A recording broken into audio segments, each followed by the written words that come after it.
Olá pessoal, bem com vocês? Estamos aqui mais uma aula, Lei 13.146.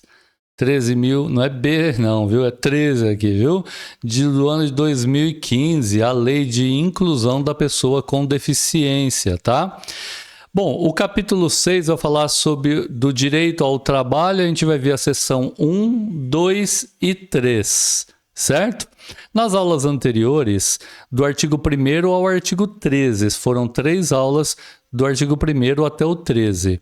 Salta para o artigo 34, porque se trata de uma gravação para o concurso de oficial de justiça do Tribunal de Justiça do Estado de São Paulo. Depois eu saltar lá para o artigo 79, né? Porque o que cai são poucos artigos, certo? Nessa aula, então, aqui, número 4, nós vamos ver aí da questão do direito ao trabalho, essas 3 sessões, como nós falamos, depois da vinheta.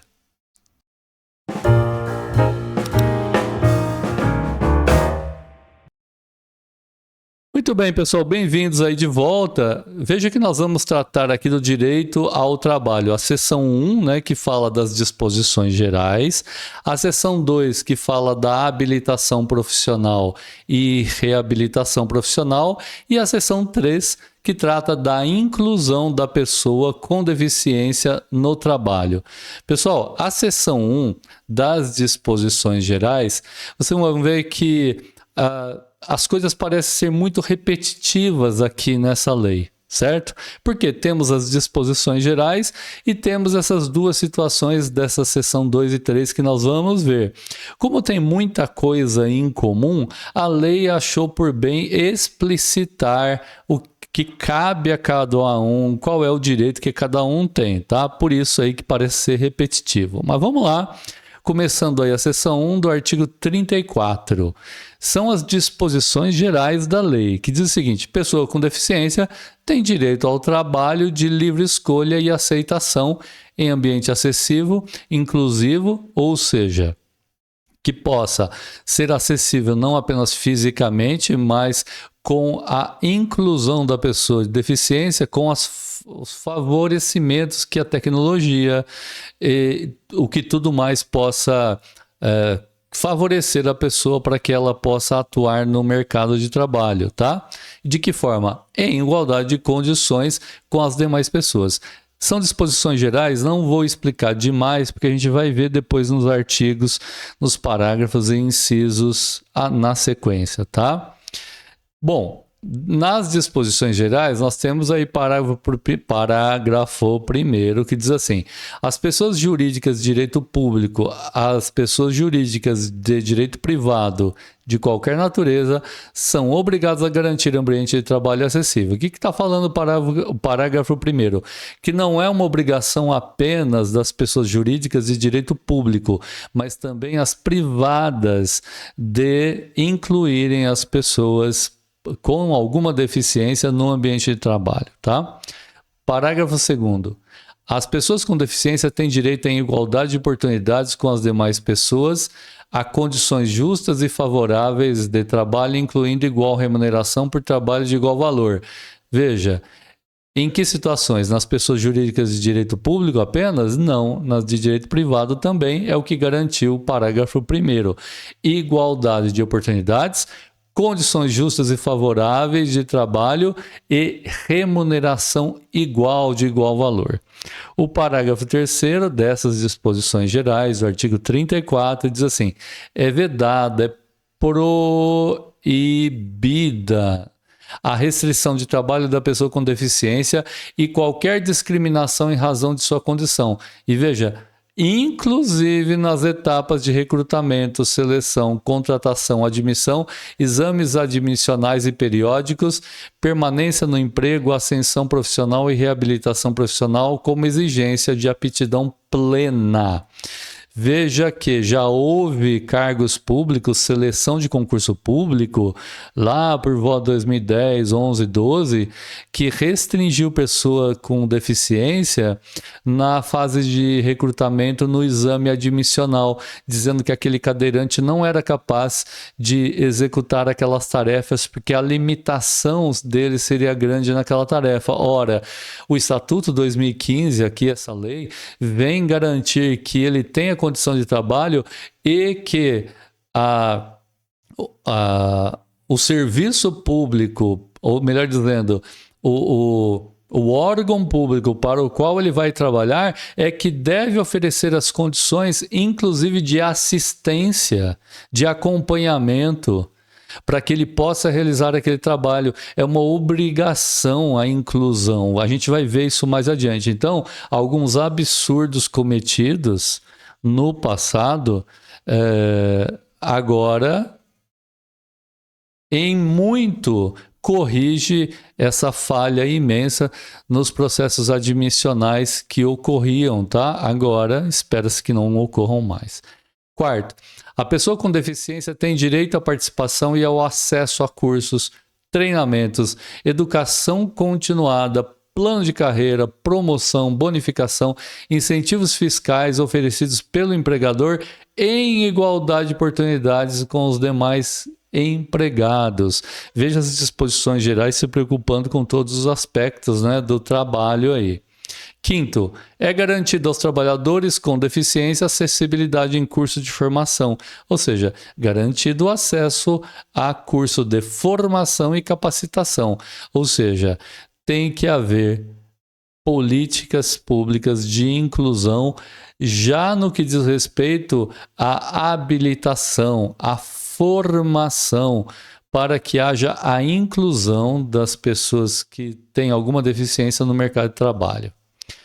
Artigo 35, ainda falando sobre as disposições gerais, diz que é finalidade primordial, ou seja, em primeiro lugar, né, das políticas públicas de trabalho e emprego, olha, finalidade primordial das políticas públicas de trabalho e de emprego, primordial, pessoal.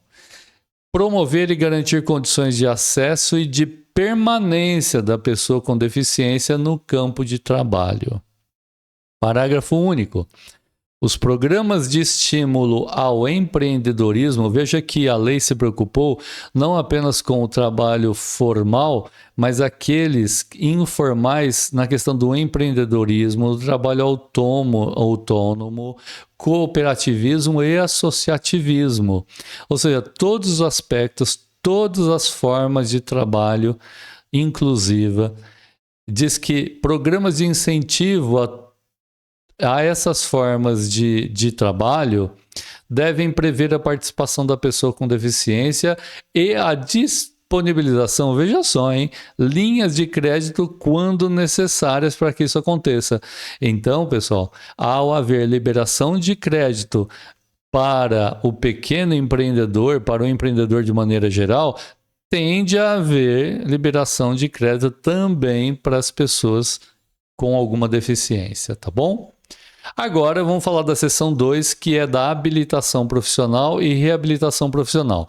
Vocês vão ver que muitas das disposições gerais vão ser incluídas aqui também, o que a gente falou até agora. Olha só, o poder público deve implementar serviços e programas, está falando que é o poder público, né?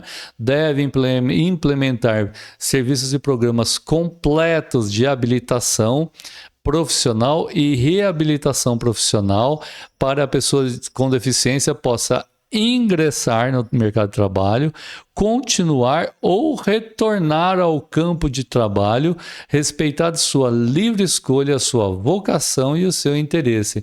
Então, o poder público tem obrigação de implementar esses serviços e programas completos de habilitação profissional, reabilitação profissional, para que a pessoa com deficiência possa ingressar, continuar ou retornar ao campo de trabalho. O parágrafo 1º diz que, olha, é uma equipe multidisciplinar que vai indicar, com base em critérios no parágrafo 1º do artigo 2º desta lei, o programa de habilitação e reabilitação que possibilite a pessoa com deficiência restaurar sua capacidade e habilidade profissional ou adquirir novas capacidades e habilidades de trabalho. Equipe multidisciplinar é que deve, aí com base nesses critérios do parágrafo e artigo mencionado, tá? Parágrafo 2º diz que a habilitação profissional, o que é a habilitação profissional? É o processo destinado a propiciar à pessoa com deficiência a aquisição de conhecimentos. Então, a habilitação profissional é ele adquirir conhecimento através de cursos, né? Sejam eles de graduação, cursos técnicos, tecnólogos, etc. Ok? Conhecimentos, adquirir conhecimento, habilidade e aptidões para o exercício da profissão ou de ocupação, permitindo o quê? Nível suficiente de desenvolvimento profissional para ingresso no mercado de trabalho. Não é meia boca não, então, né? Terceiro, serviços de habilitação profissional e de reabilitação profissional e de educação profissional devem ser dotados de recursos necessários financeiros, materiais, de pessoal, tecnológicos, para atender a toda pessoa com deficiência, independente de sua característica específica, tá? Da pessoa, da característica específica da deficiência, a fim de que ela possa ser capacitada para o trabalho, que ele seja adequado e ter perspectiva de obtê-lo, de conservá-lo e de nele progredir. Parágrafo 4º diz que os serviços de habilitação profissional, de reabilitação profissional e de educação profissional deverão ser oferecidos em ambientes acessíveis e inclusivos. Aqui é ser repetitivo, né? Quinto, a habilitação profissional e a reabilitação profissional devem ocorrer articuladas com as redes públicas e privadas, trabalhando em conjunto, especialmente de saúde, ensino, assistência social em todos os níveis e modalidades, onde em entidades de formação profissional ou diretamente com o empregador. Então, a habilitação profissional e reabilitação devem ocorrer articulados com as redes públicas e privadas, em entidades de formação profissional ou diretamente com o empregador, e especialmente em que áreas de saúde, de ensino, assistência social e em todos os níveis de modalidade, tá? Parágrafo 6º. A habilitação profissional deve ocorrer em empresas por meio de prévia formalização do contrato de trabalho da pessoa com deficiência. Então, a habilitação profissional pode ocorrer em empresas com prévia formalização de contrato de empresa com a pessoa com deficiência, que será considerada para o cumprimento da reserva de vaga prevista em lei, desde que por tempo determinado e concomitante com a inclusão profissional na empresa, observado o disposto em regulamento. Então, veja, aqui, pessoal, deve ser considerado o cumprimento de vaga, desde que por tempo determinado e concomitante com a inclusão profissional na empresa.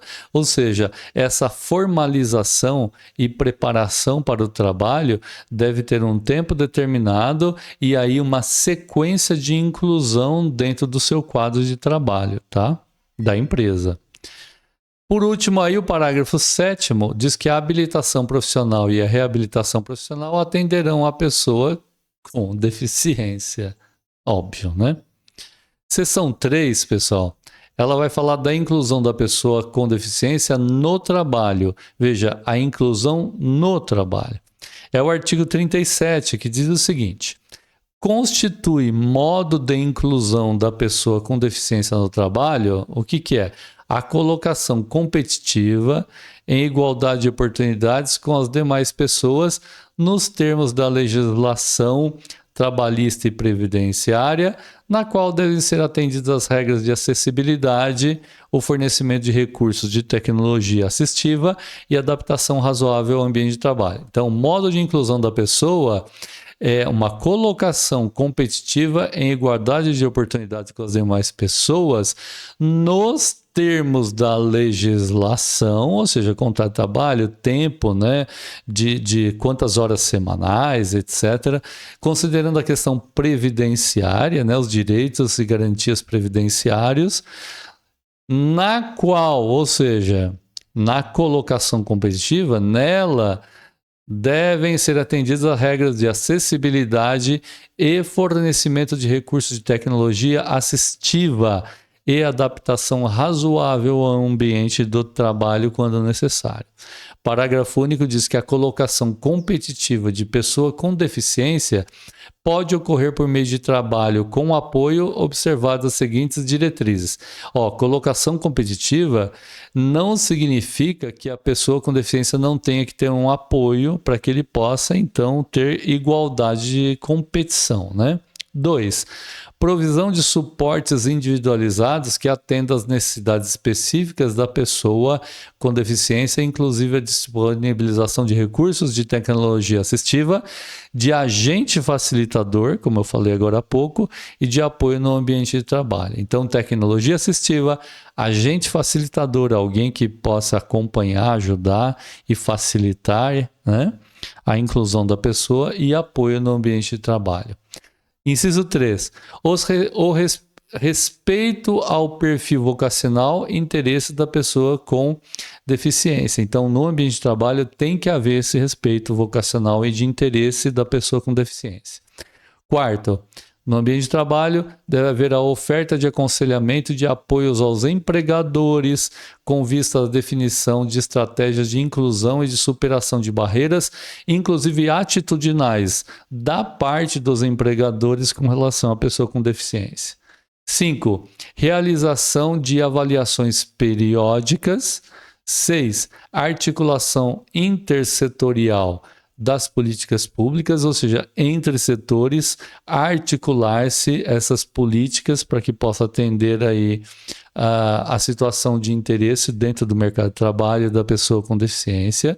E 7, possibilidade de participação de organizações da sociedade civil, né, para que elas possam aí auxiliar na implementação de todos esses objetivos e diretrizes aqui. Artigo 38.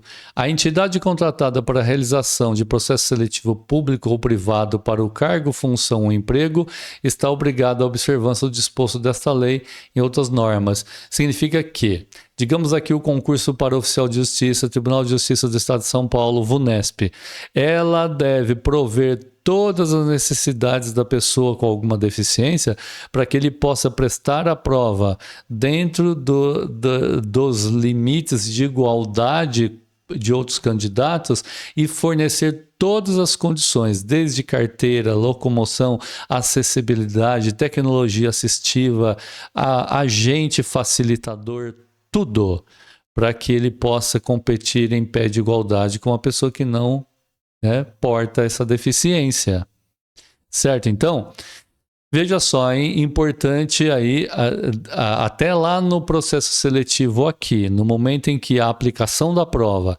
até os exames admissionais previstos lá, né, nas disposições gerais, inclusive nos exames médicos, etc., deve vislumbrar aí toda uma tratativa para a inclusão da pessoa com deficiência. Certo? É isso, pessoal. Mais uma razão para você se inscrever, sabe qual é? Aqui no nosso canal, é a multiplicidade de material que a gente dispõe aqui para vocês em áudio e em vídeo para facilitar o seu estudo aí dentro do carro, no metrô, enfim, em casa, facilitando aí, tendo algo a mais aí para que possa facilitar aí a aquisição de conhecimento e o enfrentamento dessa prova aí que exige esta lei aqui, 13.146 de 2015. Fico por aqui, um abraço.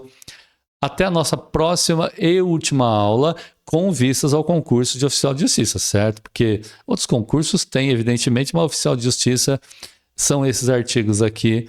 E depois a gente vai ver aí do artigo 79 em diante aí, do que diz respeito à inclusão de acesso à justiça. É o que a gente vai estudar no artigo 79 em diante. Certo? Então, é isso.